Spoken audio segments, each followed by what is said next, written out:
want. Chris, what about you? Maybe some tips on how to look after our pets? I've got tips on something your pet should avoid. Does that help? What do you mean? Well, there's an animal that potentially could be a pet's worst nightmare. It's a dragon. A dragon? Yeah. Chris, I'm after practical advice. That's not even a creature that exists. Amanda Keller, it most certainly does exist. In fact, for an island just to the north of here, dragons are only too real. I'm off on an adventure that's every kid's dream. I'm hitting the open seas in search of dragons. If it didn't already sound like something straight out of a fairy tale, I'm doing it on this. Thanks to Garuda Airlines, I've taken a short flight from Bali to Labuan Bajo, a harbour town on the beautiful Indonesian island of Flores. This is the gateway to some truly magnificent islands, and the best way to see them is on a traditional Finnissy schooner. These boats are still made by hand, using the same techniques and tools they used centuries ago. But these days, they carry tourists rather than cargo. And today, my boat is taking me to the legendary island of Komodo, a land inhabited by fearsome dragons that have terrified European explorers for centuries. Okay, so I'm talking about the Komodo dragon, and they may not breathe fire, but their mouths have been known to drip blood, and one single bite can be enough to kill. So is it wrong that I'm this excited to see them? And with the dragon's lair now in sight, Let's hope they're not hungry. Now, my first fears when I saw this beach were that these might be blood stains, but this pink effect here is actually what gives Pink Beach its name. It's a combination of the red coral mixed in with the white sand. It's quite cool.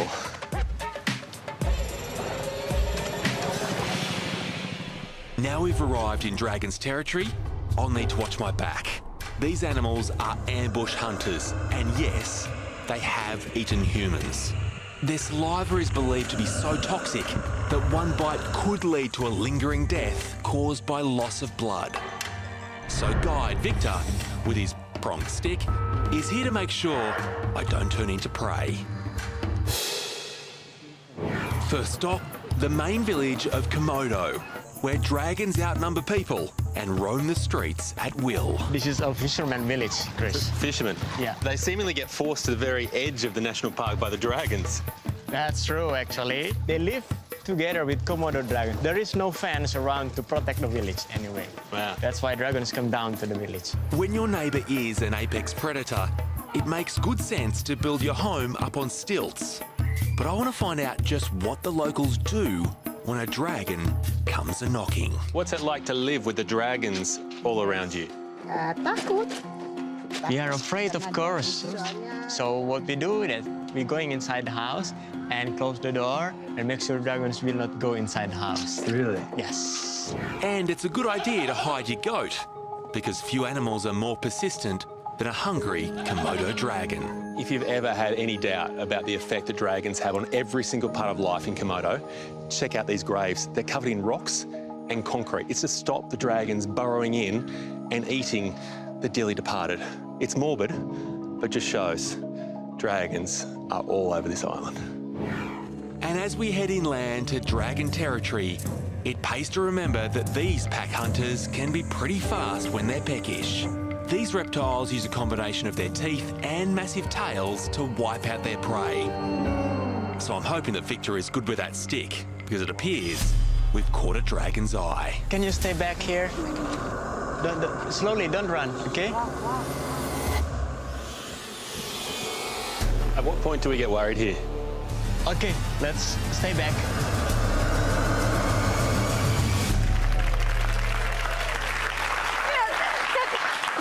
Me out just looking at that. How can locals live with them? How can you live in proximity to that? Have you spoken to any Americans lately? They can't believe that we live in Australia with snakes and spiders like that. And, you know, the local Komodo residents, they just see a Komodo dragon the same way we kind of see a stray cat. But that's a stray cat that'll rip your face off and leave you to bleed to death. Oh, yeah, there is that. But you wait until you see what a dragon does to another dragon, and you're going to see that later on. OK, I look forward to that, maybe. Now, tonight, our very own knight in shining armour, Dr. Chris Brown, has been on the hunt for dragons. I have indeed. And look, if we've learned anything, it's the fact that you shouldn't get between a Komodo dragon and food. But you're about to discover why you should never get between a Komodo dragon and a Komodo dragon.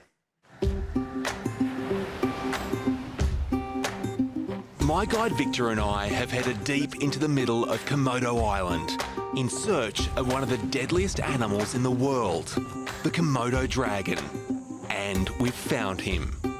Or should I say, he's found us. Can you stay back here?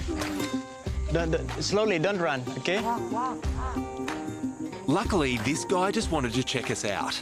But the Komodo's sense of smell is so sensitive that the rangers here need to keep a close eye on anyone with cuts or open wounds. If the dragons smell blood, they will make a beeline for it. So I guess we're kind of experiencing the danger that all the wildlife here have, is that the Komodo dragons could be sitting in the shadows there very easily. That's true, yeah. Oh, look at this here. Ah, yeah. Wow, dragon poo? It is, yeah. Look, this is the tail. Wow, it's a big dragon. To be honest, the size of that tail track and the freshness of the poo is a little unnerving, particularly after our recent encounter. But then we spot them. Luckily, we see them at the same time as they see us. But they're not the only ones. 1, 2, 3. There are 3 big dragons over there. Why are they hanging out here? I mean, this building seems to be encircled by dragons right now. Well, Chris, this is actually a kitchen from the rangers here. So why the dragons come here? Because they smell food from the kitchen. They rely on smell. Even they can smell for 5 kilometers away. Depends on the wind direction. 5 kilometres? Yeah. So each time they flick out that tongue, they're tasting the air and bringing it back into the mouth. That's true. So every time they move, they always flick out the tongue. In fact, that incredible sense of smell almost cost a ranger his life. He left food in his hut, similar to this one, and was attacked by a dragon while sitting at his desk. So who's in charge here, would you say? Who's the boss out of these? Actually, those 3 are boss here. They're each their own boss? Yeah. It's because this is the biggest size they have here. And they have a little, almost like an invisible ring around them to say, That's don't right. enter this territory. Yeah. And this one over here is quite skinny. He's old, actually. Yeah. But you can see the difference. This is still young. How old can they live to? The average is 60 years. Wow. But it depends on how much food they eat. They can stand for 1 month without food. 1 month? Yes. So they're classic reptiles in the way they can really slow down their metabolic rate and not eat very often, which makes them, I guess, able to survive the harsh conditions here. These boss lizards mostly feed on deer and pigs. And while attacks on humans are rare, they most certainly have happened. Okay, let's stay back. Yeah? Stay back. So he's Chris. moving through? Stay back, Chris. He's gonna pass this way here. So they're quite territorial, so what's going to happen here? It's tasting the air. Yeah. So he's climbed up there, he's sticking his tongue in through a small hole. So he's obviously tasting something in there, and he likes what he can taste. Oh. So that hiss is a big threat. Yeah. There's everything happening here at the moment. We've got this one trying to feed, we've got a territorial dispute happening right here. It's only a low hiss, but the message is loud and clear. Look. Oh, yeah. Chris, you see? He's drooling. Yeah. Aside from those claws and those teeth, that saliva right there is possibly their biggest weapon of all. If they bite you, it's got a really strong anticoagulant, so it stops you from actually forming a blood clot. You can literally bleed to death from a single bite. With all the Komodos suddenly on the move, Victor thinks it might be time for us to leave before we become an item of interest. Well, it's hot, it's dry, and after that last altercation, it's a little inhospitable, but I can now safely say dragons really do exist. So prehistoric, so weird. Is there some debate about how toxic their mouths are? Yeah, certainly when I was going through my vet training, you're always taught that they had a form of venom.